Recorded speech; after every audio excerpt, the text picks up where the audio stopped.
I've got an assumption of what you were like at 20. I'm not going to, Mm. I'm not gonna throw myself under the bus and describe the type of person I think you were, but I will say that I think we would have been great friends if I'd have met you at 20 years old. I totally agree on that. I totally agree. Because obviously that was the sort of age of starting university. Yep. And I went to quite a fun university, as you know, with another BBC Radio London presenter. I'm jealous. So I did have I'm fun. jealous. So when I was 20, I was a goth. I wore lots of black, only because my mother told me never to wear black. And the minute you escape your home, you do everything that A you're told rebel. not to do. Yes, a rebel. I knew it. I knew it, Nick. I knew Yeah. it.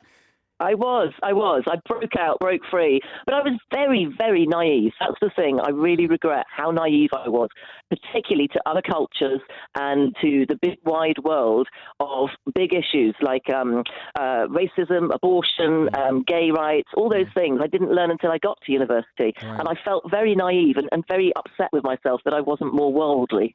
A lot of people are making those, those leaps and bounds of progress in, their maturity. And I use the word maturity because, it happens with age, it happens with experience. And the more experiences we're exposed to, all right, the better person we become. Hopefully the better person we become. Nick, I'm going to throw you the question of humanity now that you raised those topics up.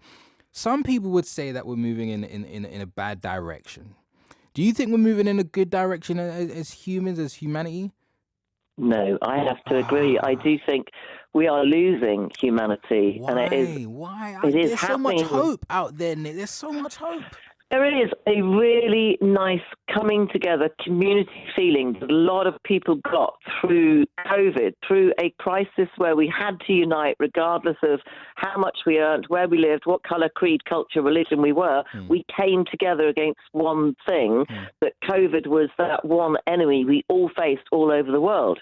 That was good. And that did show a lot of good deeds and good humanity.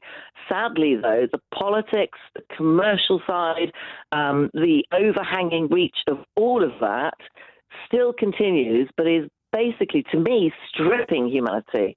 I'm finding it really uncomfortable, and I'm very concerned about the future, not just looking at what's happening in the UK, but seeing some horrible potential, we don't know if it's propaganda or whatever, seeing some Russia and the Ukraine, seeing some China, seeing some other things happening around the world. And humanity doesn't seem to be able to be standing up for itself. And that really does piss me off, upset me. Nick, thank you for correcting yourself on that one quickly. Nick, hear this, all right? We're making a lot of, how would I say, advancements in technology, all right? And some people argue that, it's for the better of humanity. Other people may argue that, we don't get to grow as individuals. We don't get to, really push ourselves and really hold ourselves accountable to the actions and thoughts that we need to really, not necessarily groom, but, to grow within ourselves and to expand. Nick, when it comes to, 2030 and we now have robots looking after us in our homes, doing different things, do you think that it's going to get to the point where it's an unhealthy thing for us to have? Is this a guarantee? Are you giving away these free robots? Am I giving away, Nick? No, I will receive every fiver you want to give me about, am I giving away these free robots? No, Nick, I am not doing that. I mean, I'd like a colour choice at least. It's You like a colour choice? I'll give you a choice of a joke, all right? I'm not giving you any free robots, all right? This is a very clear disclaimer. No one here at the BBC, especially not this station, is giving away free Dyson robots, all right?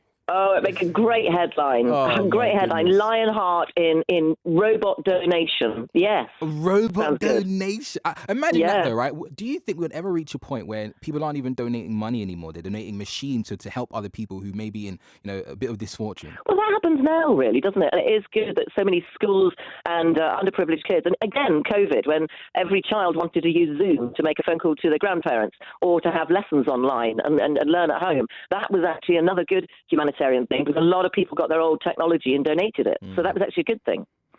I'm looking at myself now and I'm thinking, you know what type of person would I be, Nick, having robots in my house look after my chores? You'd be even more dangerous than you currently are. Moving on swiftly, right, to COVID. Dun, dun, dun.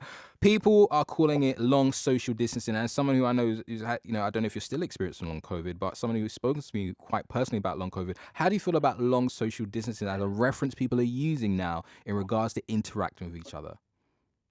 I think it's nonsense, personally. As we know from when we first encountered SARS-CoV-2 COVID, and we thought it couldn't be caught in that way, or you couldn't catch it this way, or you could touch a parcel. And there was all this sort of ongoing stuff about how contagious or infectious and what you did or didn't need to do. Right. So we are relying on scientists and experts, and everybody gets it wrong. And they did at the beginning, and now we know a bit more about it. We realise it's very difficult to hide from something like that.